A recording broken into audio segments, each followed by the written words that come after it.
నమస్తే, welcome to our channel. నేను అంకిత. Johnny master కేసులో లేడీ డాన్సర్ పెట్టిన కేసు ఏదైతే ఉందో ఇప్పుడు చూసుకుంటే జానీ మాస్టర్కి ఉచ్చు బిగిసిందని చెప్పొచ్చు. ఇప్పుడు చూసుకున్నట్లయితే ఆయన పైన ఫోక్సో కేసు కూడా నమోదయ్యింది. ఇప్పుడు మనం చూసుకుంటే అసలు గంటకి ఒక్కొక్క న్యూస్ అయితే ఈ కేసు నుంచి బయటకు వస్తున్నాయి. సో ఇదే టాపిక్ పైన డిస్కస్ చేయడానికి నాతో పాటు సినీ క్రిటిక్ దాసరి విజ్ఞాన్ ఉన్నారు. ఆయనతో మాట్లాడదాం. నమస్తే అండి. నమస్తే. ఇప్పుడు చూస్తే జానీ మాస్టర్ పైన ఫోక్సో కేసు అయితే పెట్టడం జరిగింది. సో అసలు నిజంగానే ఇంత సీరియస్ అయిపోతుందంటారా ఈ కేసు చూసుకున్నట్లయితే? ఎందుకంటే ఒక 5 years బ్యాక్ చూసుకుంటే ఎవరైతే డాన్సర్ ఉందో ఆమె మైనర్ కాబట్టి ఈ కేసు ఇంకా స్ట్రాంగ్ అయిపోతుంది అన్నట్లు తెలుస్తుంది. మరి ఫోక్సో కేసు పెట్టడం వరకు వచ్చినా కూడా జానీ మాస్టర్ ఎక్కడున్నారు అనేది కూడా అసలు ఇంతవరకు తెలియదు. సో దీనిపైన మీరేమంటారు? యాక్చువల్గా నిన్న ఫోక్సో కేసు పెట్టాలి అని కూడా ఇది వచ్చినప్పుడు గట్టిగా వాదించింది నేనే. ఎందుకంటే 0 FIR నమోదై కేసు ట్రాన్స్ఫర్ అయింది. బేసికలీ ఈ కేసు ఏంటి, పెట్టింది ఒక 20 ఏళ్ళ అమ్మాయి. సో వాళ్ళ డ్యూటీ వాళ్ళు చేశారు. అత్యాచారం చేశాడు, బెదిరించాడు, గాయపరిచాడు. కానీ లోతుగా విశ్లేషిస్తే ఆ పిల్ల మైనర్గా ఉన్నప్పటి నుంచి ఈయన వేధిస్తున్నాడు. సో మనం పెట్టాల్సిన కేసు ఫోక్సో. దాంతోపాటు ఇంకొకటి అడిషనల్, నువ్వు 14 ఏళ్ళ అమ్మాయి 16 ఏళ్ళ అమ్మాయి నీ దగ్గరకు వచ్చింది అంటే నువ్వు ఆమెకు అవకాశం కల్పించు. నీ కింద పనిలో పెట్టుకోవద్దు. చైల్డ్ లేబర్ యాక్ట్ కింద నువ్వు ఆ పిల్లకి అవకాశం కల్పి, లేదా ఛాంపియన్స్లో తీసుకో. నీ టీంని రిప్రజెంట్ చేసే dancer Anu, she can be A dancer. నువ్వు యాక్టింగ్ చేయించు. తను మంచి యాక్టర్, హీరోయిన్ కూడా కదా, యథారాజా తథాప్రచ సినిమాలో మంచి యాక్టింగ్ కూడా చేస్తుంది. నువ్వు తన యాక్టర్ని చేయొచ్చు. అంటే ఆమెకు హెల్ప్ చేయాలి అనుకుంటే, ఒకవేళ నీకేమైనా ఉంటే.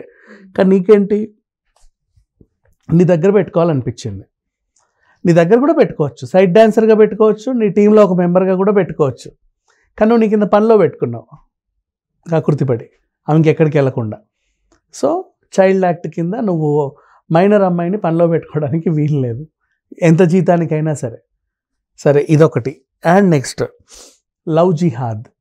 ఇప్పుడు ఈ అమ్మాయిని ఈయన ఏం చేశాడంటే, జరిగిన సిట్యువేషన్ అంతా కూడా ఒక వారం 10 రోజుల్లో నా మెడ కుచ్చు బిగిసుకోబోతుంది అనే విషయం తెలిసింది. తెలిసిన తర్వాత ఇప్పుడున్న పేరు, పరపతి, ఆస్తులు అన్నీ పోతాయి. రోడ్డున పడతాము, నేను జైల్లో ఉంటాను, నా పిల్లలు కూడా రోడ్డున పడతారని తెలిసిపోయింది.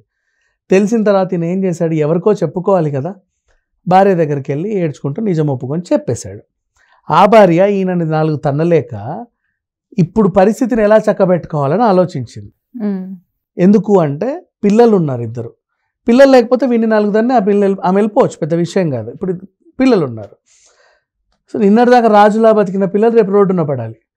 ఏంటి పరిస్థితి? ఇలా కాకుండా ఉండాలంటే ఏం చేయాలి? 1కి 2 సార్లు ఆలోచించి, వాళ్ళ దాంట్లో ఆల్రెడీ 4 పెళ్ళిళ్ళు చేసుకోవచ్చు అని ఒక రూల్ ఉంది. డెకెన్, అదేమి నిత్య పెళ్లి కొడుకు అనరు. సో అధికారికంగా చేసుకోవచ్చు. నేనే ఒప్పుకుంటాను, మా ఆయన నువ్వు పెళ్లి చేసుకో, మతం మార్చుకుంటే మా దాంట్లో నువ్వు పెళ్లి చేసుకోవచ్చు, ఒప్పుకుంటారు మా మత పెద్దలు కూడా. తర్వాత నువ్వు భార్యగా ఉంటావు, మంచి హోదాలో ఉంటావు, నువ్వు కొరియోగ్రాఫర్ అవుతావు, నీకంటూ ఒక ఇది ఉంటుంది, నాకేం అబ్జెక్షన్ లేదు కాబట్టి నువ్వు రావచ్చు. ఆ పిల్లకి ఎందుకు, తనకు అబ్జెక్షన్ ఉంది. నో, నాకు వాడు వద్దనే కదా నేను లైంగికంగా వేధించినా కూడా నేను దూరం జరిగింది, నువ్వు మళ్ళీ వాడినే పెళ్లి చేసుకో అంటావేంటి? నాకు అవసరం లేదు కాబట్టి తన మీద చెయ్యేస్తే చీకొట్టాను నేను. ఇది ఆమె చెప్పుకునేది. నాకు అసహ్యం వాడంటే, I can't be as his wife. So ఇలా చెప్పినందుకు ఆమె మత మార్పిడి చేసుకో అని చెప్పిందా? అలా చెప్పినందుకు కూడా లవ్ జిహాద్ ఇన్ని ఉంటాయి ఇప్పుడు ఈయన మీద పెట్టాలంటే కేసులు. అవును. సో ఈయన బయటకు వచ్చే దాఖలాలు అంటూ లేవు, ఛాన్సే లేదు. సృష్టిలాగా ఇంకొంతమంది అమ్మాయిలు కూడా బయటకు వస్తారు. ఇంకా కూడా ఫారినర్స్ని కూడా వదలలేదమ్మా. ఇక్కడ నుంచో ఇక్కడ డ్యాన్సులు చేయడానికి వచ్చే ఫారినర్స్, వాళ్ళని తీసుకెళ్ళి రూమ్లో వికృతంగా వాడుకునేవాడు, ప్రొడ్యూసర్ చేత వాళ్ళకి పేమెంట్లు ఇప్పించేవాడు. ఇంకా చిన్న పిల్లలు ఎవరైనా సైడ్ డాన్సర్లో ఈయన టీంలో చేరారు అంటే ఫస్ట్, సార్ నేను డాన్సర్, ఓకే మీ టీంని సెట్ చేసుకో, తెచ్చాను సార్, ఇట్లా చూసేవాడు అందరినీ. ఎవరైనా ఒడ్డు పొడుగు బాగుంది, ఈయనకు నచ్చింది, టీనేజ్ అమ్మాయి అంటే వెళ్ళేటప్పుడు మాట్లాడుతూ అక్కడే కూర్చో, ఇలా ఉండేవి కథలన్నీ.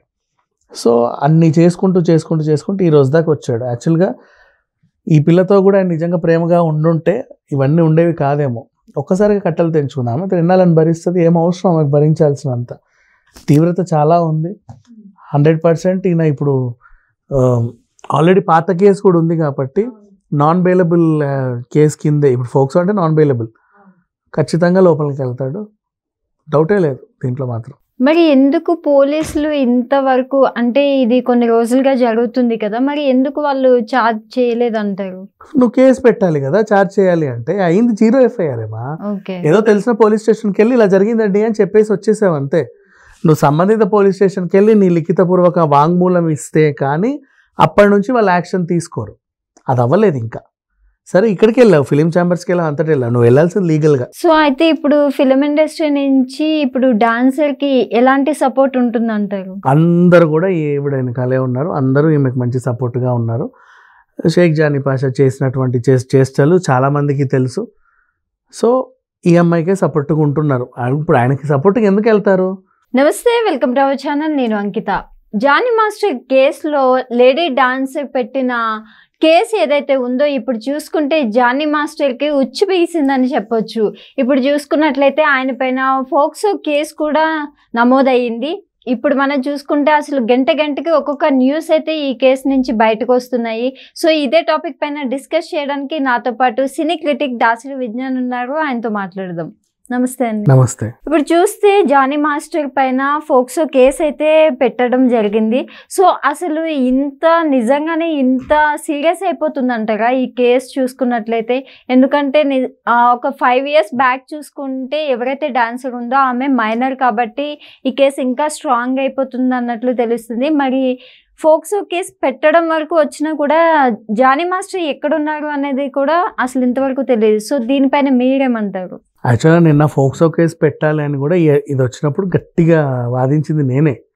ఎందుకంటే 0 FIR నమోదై కేసు ట్రాన్స్ఫర్ అయింది బేసికలీ. ఈ కేసు ఏంటి, పెట్టింది ఒక 20 ఏళ్ళ అమ్మాయి. సో వాళ్ళ డ్యూటీ వాళ్ళు చేశారు, అత్యాచారం చేశాడు, బెదిరించాడు, గాయపరిచాడు. కానీ లోతుగా విశ్లేషిస్తే ఆ పిల్ల మైనర్గా ఉన్నప్పటి నుంచి నా వేధిస్తున్నాడు. సో మనం పెట్టాల్సిన కేసు ఫోక్సో. దాంతోపాటు ఇంకొకటి అడిషనల్, నువ్వు 14 ఏళ్ళ అమ్మాయి 16 ఏళ్ళ అమ్మాయి నీ దగ్గరకు వచ్చింది అంటే నువ్వు ఆమెకు అవకాశం కల్పించు, నీ కింద పనిలో పెట్టుకోవద్దు.